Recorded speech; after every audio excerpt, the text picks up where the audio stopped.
সুপ্রিয় দর্শক, world wide cargo ও কুরিয়ারের পক্ষ থেকে সবাইকে ঈদের শুভেচ্ছা। বিভিন্ন ব্যক্তিগত ও ব্যবসায়ী প্রোডাক্ট বাংলাদেশের উদ্দেশ্যে আমাদের এয়ার কার্গো 6 তারিখে ছেড়ে যাবে। ইতিমধ্যেই আমাদের প্রোডাক্টগুলো কানাডার বিভিন্ন প্রান্ত থেকে টরন্টোতে এসে পৌঁছেছে। সুপ্রিয় দর্শক, আপনারা যারা এখনো পাঠাতে ইচ্ছুক এখনই যোগাযোগ করুন।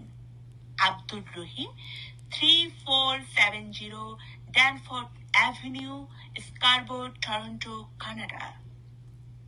49922805 অথবা হোয়াটসঅ্যাপ করতে পারেন 4378497607। WFEC এর পক্ষ থেকে সবাইকে ধন্যবাদ। ভালো থাকবেন।